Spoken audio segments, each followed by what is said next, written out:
लोग उप्स स्टार्ट कर रहे हैं आज के ट्यूटोरियल से।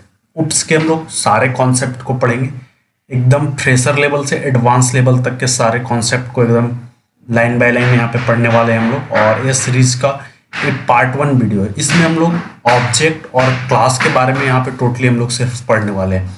नेक्स्ट वीडियो में अलग अलग टॉपिक्स आएंगे, जैसे पॉलीमॉर्फिज्म है, इनहेरिटेंस है, फिर आपका यहाँ पे एक कंस्ट्रक्टर आ जाएगा। इस तरीके के आगे सारे टॉपिक्स आने वाले हैं। तो आज से हम लोग ऑब्जेक्ट और क्लास को स्टार्ट करते हैं। तो ऑब्जेक्ट और क्लास स्टार्ट करने से पहले हम लोग का पहला वीडियो तो यहाँ हम लोग को पहले उप्स के बारे में थोड़ा सा समझना होगा, उसके बाद हम लोग ऑब्जेक्ट और क्लास के बारे में यहाँ पे हम लोग समझेंगे। तो उप्स का जो सबसे पहला चीज़ है कि इसका फुल फॉर्म क्या होता है। ऑब्जेक्ट ओरिएंटेड प्रोग्रामिंग कॉन्सेप्ट होता है, ठीक है, नहीं कि सिस्टम। ठीक है, हम लोग ऑब्जेक्ट ओरिएंटेड प्रोग्रामिंग कॉन्सेप्ट इसका फुल फॉर्म होता है, ठीक है। और उसके बाद आता है कि व्हाट इज ऑब्जेक्ट ओरिएंटेड।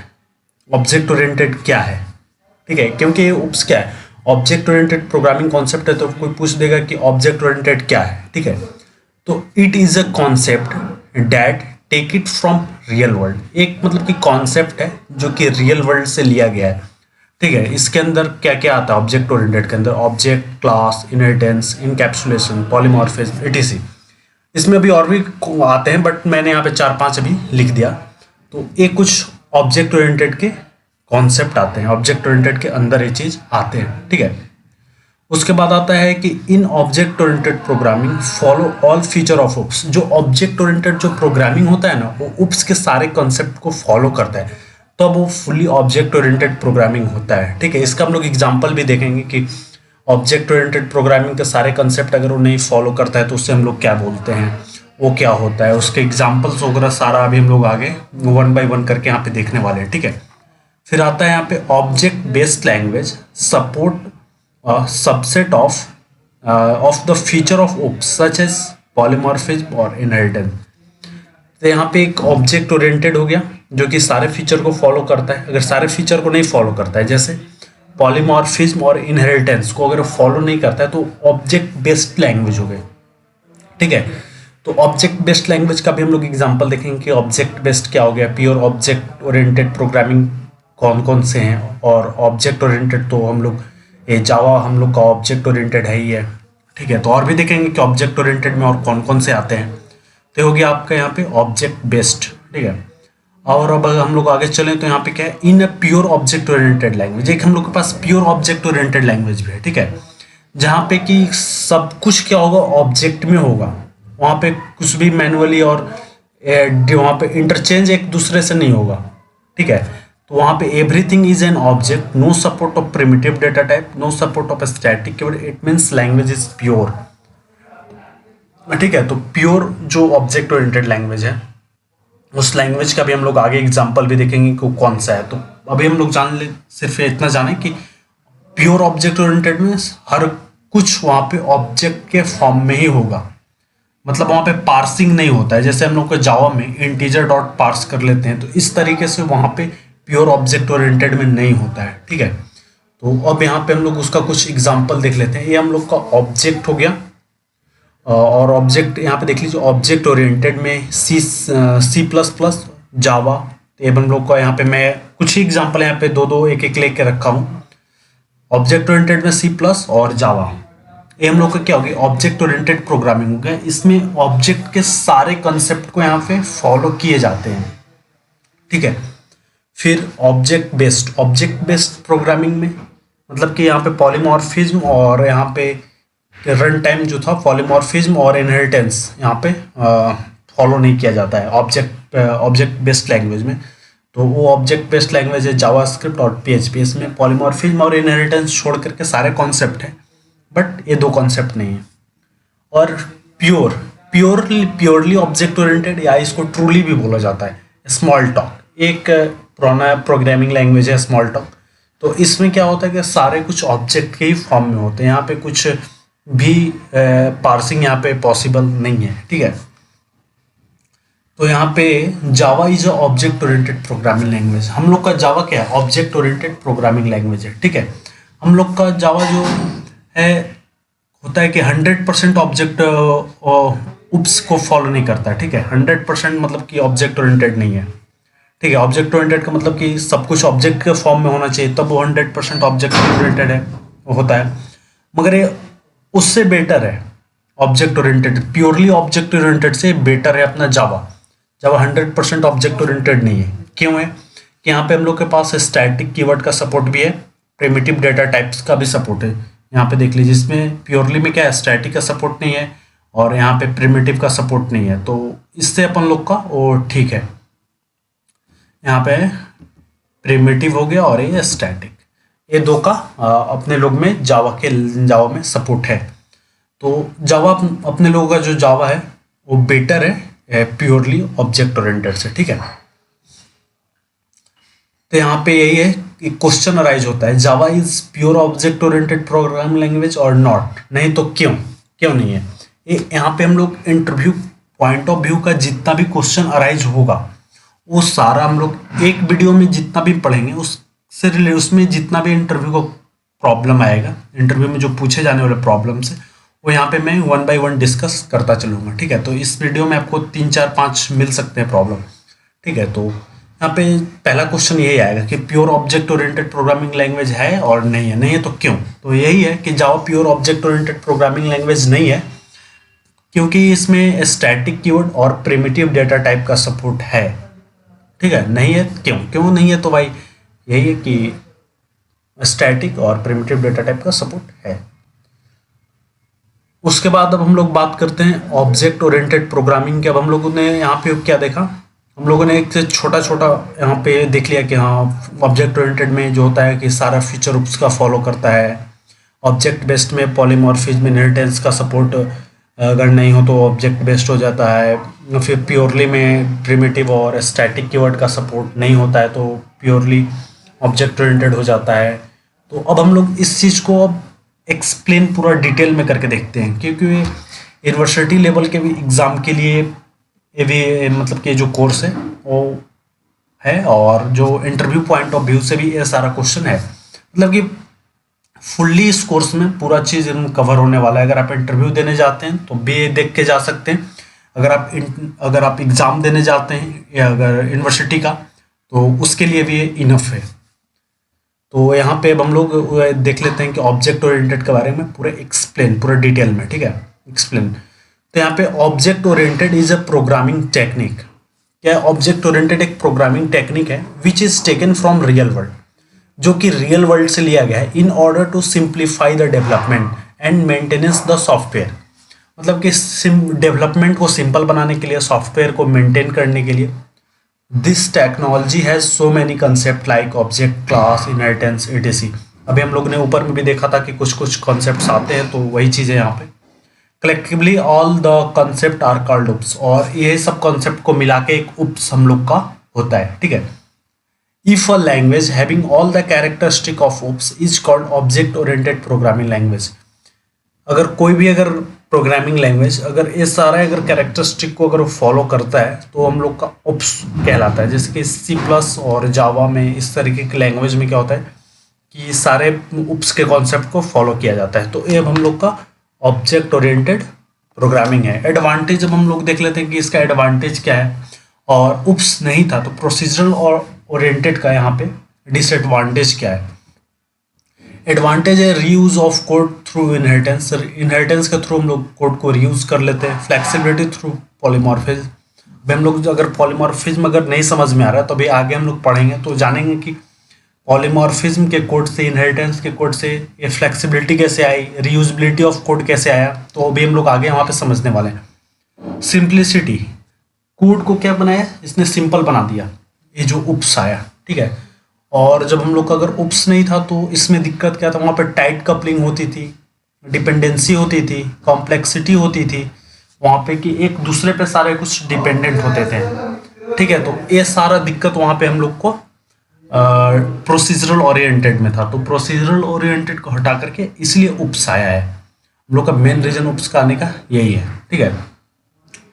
उसके बाद यहाँ पे आता है क्वेश्चन कि something tell me about OOPS. Interviewer अगर आपसे पूछ रहा है something tell me about OOPS, तो इसका मतलब है कि वो आपसे उप्स के सारे कॉन्सेप्ट के बारे में पूछ रहा है।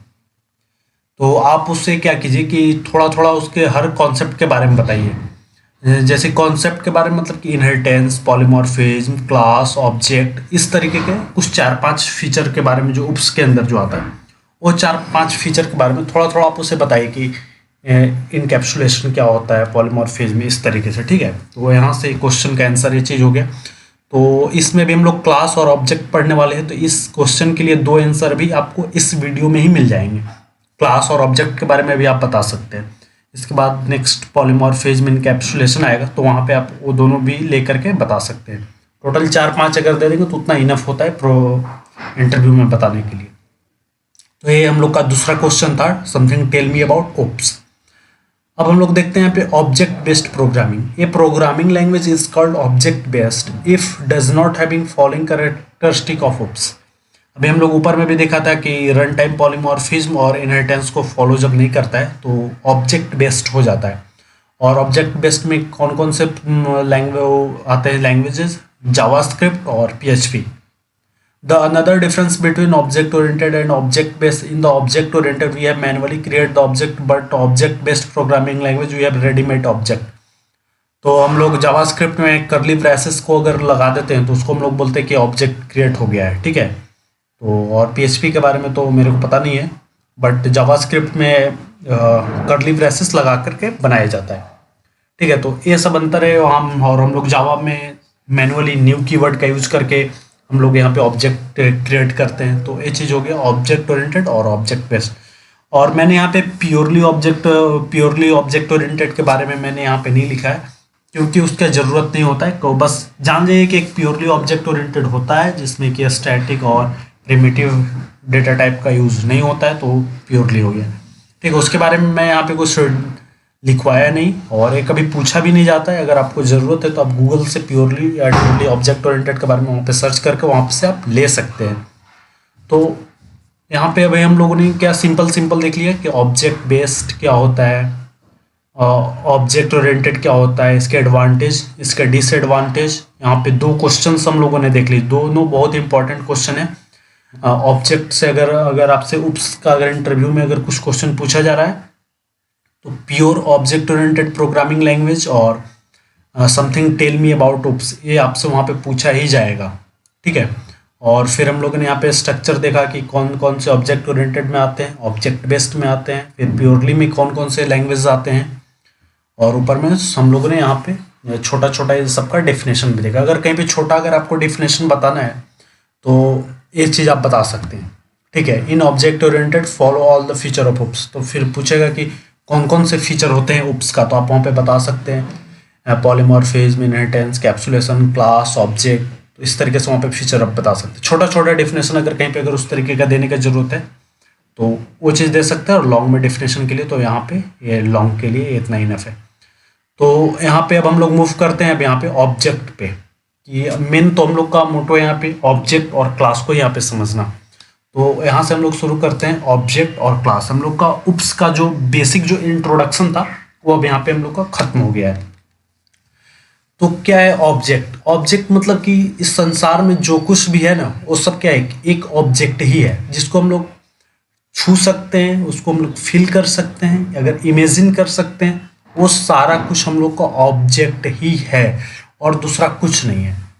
तो हम लोग को आज से क्या करने की कुछ भी चीज़ है अगर हम लोग टच कर सकते हैं, फील, इमेजिन कर सकते हैं, उसको हम लोग मान लेंगे कि हम लोग का ऑब्जेक्ट है। यहाँ पे एग्जैक्ट ऑब्जेक्ट है, मतलब एग्जिस्ट कर रहा है हमारे रियल वर्ल्ड में, वो ऑब्जेक्ट ही है। ठीक है, तो वही चीज़ यहाँ पे लिखा हुआ है, anything which exist in the real world which we can see, touch, feel, imagine, known as object.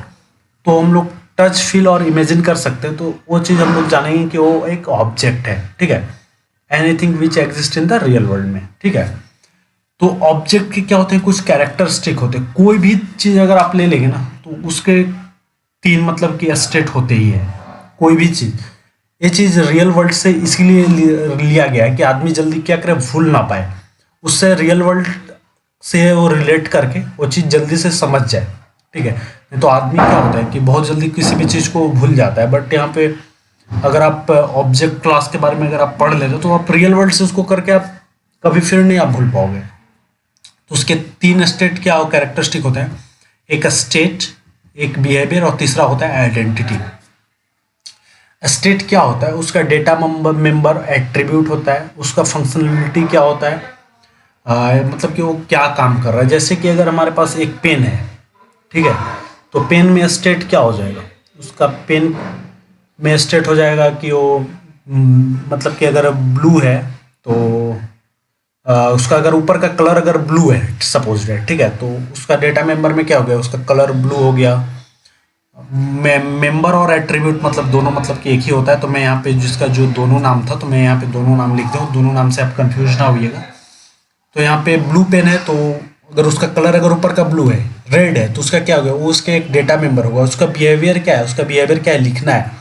उसका आइडेंटिटी क्या है कि वो पेन है, पेन उसकी आइडेंटिटी है, उसका स्टेट में हो गया, उसका ऊपर क्या कलर, बिहेवियर हो गया कि वो लिखता है, उसका फंक्शन क्या है, वो लिखता है, ठीक है। बिहेवियर बोलिए या मेंबर फंक्शन बोलिए या फंक्शनलिटी बोलिए, दोनों क्या है, एक ही है।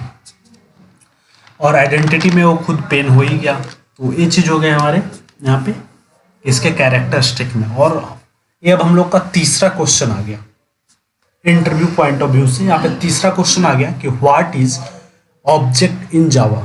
What is object in Java, Java में ऑब्जेक्ट क्या है। तो आपको सिंपल इंटरव्यू में बोलना है anything which exist in the real world which we can see touch feel imagine known as object. Anything which exist in the real world which we can see touch feel imagine known as object, simple. और बता देना है कि every object having three characteristic, state, behaviour और identity, इतना enough है। ये आपको कैरेक्टरिस्टिक बताने की जरूरत भी नहीं है। आप यहाँ से simple anything which exist in the real world, आप इतना तो यहाँ तक ऑब्जेक्ट तक आप बोल सकते हैं सिंपल, तो इतना आपके लिए वहाँ पे इनफ हो जाएगा। आपको फिर उसके बाद में कैरेक्टरिस्टिक वगैरह बताना जरूरी नहीं है। बट ये इंटरव्यू में पूछे जाते हैं, अगर इंटरव्यू अगर आपसे हो रहा है तो आपसे पूछेगा कि व्हाट इज एन ऑब्जेक्ट, ठीक है। तो ये सब कुछ इम्पॉर्टेंट चीज़ है जो हम लोग को यहाँ पे जानना है, और ये इम्पॉर्टेंट क्वेश्चन है जो कि हम लोग को फॉरगेट नहीं होना चाहिए। अगर इंटरव्यू अगर देने जा रहे हैं तो ये सारे जो मैंने पॉइंट आउट जो करे हुए जो क्वेश्चन, ये बहुत ही इंपॉर्टेंट है। अगर आप जाएंगे देने तो यही क्वेश्चन पूछे जाएंगे आपसे, दूसरा कोई क्वेश्चन नहीं पूछा जाएगा, ठीक है। तो अब हम लोग आगे इसमें देख लेते हैं कुछ, इसमें स्टेट क्या होता है, बिहेवियर यहाँ पे हम लोग देख लेते हैं। यहाँ पे देख लीजिए, जैसे कि यहाँ पे नेम और रोल नंबर क्या है, एक मेरा एक स्टेट है और इसके बिहेवियर क्या है। नेम स्टेट को यहाँ पे रजिस्टर कर सकते हैं हम लोग, ठीक है। रजिस्टर, यूजर को रजिस्ट्रेशन करने के लिए नेम और रोल नंबर चाहिए, तो इसका बिहेवियर हो गया। हम लोग उस यूजर को गेट करना है, तो नेम और रोल नंबर के आधार पे हम लोग गेट करेंगे, तो ये क्या हो गया, एक इसका बिहेवियर हो गया। और यहाँ पे स्टेट हमारा ये चीज़ हो गया, ये चीज़ हमारा स्टेट हो गया, और यहाँ से ये चीज़ हमारा ये बिहेवियर हो गया। तो ये हो गया स्टेट और बिहेवियर। इसमें आइडेंटिटी नहीं है, तो आइडेंटिटी जब हम लोग क्लास पढ़ेंगे ना तब वहाँ पे आइडेंटिटी आएगा, ठीक है। यहाँ पे अगर मैं भी आइडेंटिटी बता देता हूँ तो क्या होगा कि कन्फ्यूज़न क्रिएट हो सकता है कि आइडेंटिटी यहाँ पे, क्योंकि समझ में फुली नहीं आ पाएगा। तो वहाँ पे अभी जब हम लोग नेक्स्ट जब क्लास जब पढ़ेंगे तो वहाँ पे हम लोग इसके आइडेंटिटी के बारे में देखने वाले हैं। तो ऑब्जेक्ट से हम लोग का जो मेन जो क्वेश्चन है वो व्हाट इज ऑब्जेक्ट इन जावा, यही एक हम लोग का यहाँ पे मेन क्वेश्चन है। और अब हम लोग यहाँ पे ऑब्जेक्ट यहाँ पे हो गया खत्म, और अब हम लोग चलते हैं नेक्स्ट क्वेश्चन, नेक्स्ट क्लास के ऊपर, कि क्लास के ऊपर बात करते हैं कि क्या होता है क्लास। तो क्लास मतलब कि क्या होता है कि as we know that in the real world every object having a state, behaviour and identity, मतलब कि हम लोग जानते हैं कि एवरी ऑब्जेक्ट जो रियल वर्ल्ड में एग्जिस्ट कर रहा है उसमें स्टेट, बिहेवियर और आइडेंटिटी होते हैं। But in real world so many object which having same state, same behaviour, ठीक है। रियल वर्ल्ड में ऐसे बहुत सारे ऑब्जेक्ट हो सकते हैं जिसके कि सेम ही स्टेट है, सेम बिहेवियर है। So here problem is arise how to categorise this object. तो इस ऑब्जेक्ट को हम लोग कैसे कैटेगरी में बांटे, यहाँ पे मेन मोटो ये था। आइडेंटिटी आखिर ये लोग इसको कैसे जानेंगे कि ये कुछ फंक्शनलिटी सपोज डेट दोनों का सेम है, तो सेम है तो मैं चाहता हूँ कि दोनों, और पता नहीं चलेगा अगर मैं अगर वो चीज़ बना रहा हूँ दोनों का चीज़ सेम है, ठीक है। दो अगर ऑब्जेक्ट हैं और दोनों ऑब्जेक्ट का फंक्शनलिटी, बिहेवियर सब कुछ सेम है, तो मैं तो बना रहा हूँ तब तक तो ठीक है, अगर अगला बंदा अगर उस पर आके अगर काम करता है तो उसे नहीं पता है कि दोनों का फंक्शनलिटी बिहेवियर क्या है, कि सेम ही है। ठीक है, इसके लिए यहाँ पे क्या हुआ कि क्लास क्लास यहाँ पे मतलब कि रोल में आया कि क्लास जब बनाएंगे तो ये हम लोग का क्या करेगा, एक आइडेंटिटी देगा कि हम लोग का ये चीज़ इस ऑब्जेक्ट के अंदर ये चीज़ है, इस ऑब्जेक्ट के अंदर ये चीज़ है। तो क्लास, और क्लास के हम लोग वहाँ पे नेम को असाइन करते हैं। ठीक है, ये चीज़ हो गया। और फिर यहाँ पे क्लास, एक class is a collection of data member and member function. और क्लास के अंदर सिर्फ डेटा मेंबर और मेंबर फंक्शन ही होते हैं। ठीक है, क्लास रोल में इसीलिए आया था कि यहाँ पे देख लीजिए, यहाँ पे देखिए मैंने क्लास बनाया, क्लास का नाम दिया। यहाँ पे क्लास क्या है, क्लास है कि यहाँ पे कीवर्ड है। ठीक है, यहाँ पे क्लास कीवर्ड है, और इस जो यहाँ पे कुमार कोडिंग लिखा हुआ है, इस कुमार कोडिंग की जगह पे अगर आपका जो भी मना है वो लिख सकते हैं, बट जो भी मना है वो लिखना एक सही रास्ता नहीं है। अगर हम लोग यूजर रजिस्ट्रेशन का अगर हम लोग कुछ प्रोजेक्ट बना रहे हैं तो यहाँ पे हम लोग क्लास का नाम देंगे यूजर रजिस्ट्रेशन, ताकि अगर अगला कोई आए अगर इस प्रोजेक्ट पे काम करने तो उसे पता चले कि यूजर रजिस्ट्रेशन के लिए कौन सा है, तो उसे पता चलेगा अच्छा यूजर रजिस्ट्रेशन के लिए ये चीज़ है। हाँ, तो वो फिर इसके अंदर जाके वो चीज़ चेक कर सकता है, यूजर से रिलेटेड हर एक चीज़। ठीक है, तो आदमी जो अगर दूसरा बंदा आता है तो उसके लिए भी वो चीज़ ईजी हो जाता है कि वो चीज़ वहाँ पे क्या है। और यहाँ पे इसके अंदर क्या होता है, डेटा मेंबर होता है, मेंबर फंक्शन होता है। डेटा मेंबर, मेंबर फंक्शन, ये चीज़ क्या होता है, ऑप्शनल होते हैं, अगर हम लोग नहीं देंगे तब भी काम होते हैं। और यहाँ पे स्पेशल मेंबर फंक्शन, यहाँ पे कुछ स्पेशल मेंबर फंक्शन भी होते हैं। एक क्लास के अंदर 3 चीज़ होते हैं, member, data member, member function और special member function. Special member function 2 प्रकार के होते हैं, कंस्ट्रक्टर और इनिशियलाइजर। कंस्ट्रक्टर और इनिशियलाइजर यहाँ पे 2 मेंबर फंक्शन हो गए, और इस 2 मेंबर फंक्शन के में इस इनिशियलाइजर के भी 2 अलग अलग फंक्शनलिटीज होंगे। पहला इनिट ब्लॉक और दूसरा स्टैटिक ब्लॉक। यहाँ पे इसका इनिट ब्लॉक क्या है, इसका इनिशियलाइजर में एक इनिट ब्लॉक आता है और एक स्टैटिक ब्लॉक आता है। इनिट ब्लॉक का कोई नाम नहीं होता, अभी हम लोग आगे इनिट और स्टैटिक ब्लॉक के बारे में जब पढ़ेंगे तो वहाँ पे हम लोग देखेंगे कि इनिट ब्लॉक और स्टैटिक ब्लॉक क्या होता है। तो वहाँ पे हम लोग जाकर समझेंगे कि इनिट ब्लॉक और स्टैटिक ब्लॉक क्या होता है, वो कैसे वर्क करता है। तो पूरा हम लोग डिटेल में उप्स का पूरा सीरीज जाने वाला है, आप एंड तक जाके जरूर देखें। इसमें आपको इंटरव्यू पॉइंट ऑफ व्यू से आपको हर एक क्वेश्चन मिलेगा। और यहाँ पे एक क्वेश्चन अभी अराइज होता है, जो यहाँ पे मैंने क्वेश्चन वो एक लिख नहीं पाया। वो क्वेश्चन क्या था, व्हाट इज क्लास। यहाँ पे आपका चौथा आई थिंक एक क्वेश्चन हो जाएगा, व्हाट इज क्लास। आप लोग यहाँ पे लिख लेंगे what is class. Class is a collection of data member and member function. ये वाला डेफिनेशन आप लोग दे सकते हैं। ऐसा नहीं है कि डेफिनेशन सिर्फ एक ही होता है, class is a collection of data member and member function. बहुत सारा डेफिनेशन होता है, जैसे class is a user defined data structure, ये भी एक हम लोग बोल सकते हैं। क्लास क्या है, यूजर डिफाइंड डेटा स्ट्रक्चर है कि वो यूजर किस तरीके से उसे डिफाइन कर रहा है, कैटेगरी में बांट रहा है, क्या कर रहा है, तो एक यूजर डिफाइन भी हो गया। ठीक है, तो ये चीज़ हो गया आपका क्लास, ऑब्जेक्ट और उप्स के बारे में हम लोग का पहला वीडियो था। अगर अच्छा लगे तो लाइक कीजिएगा। जय हिंद।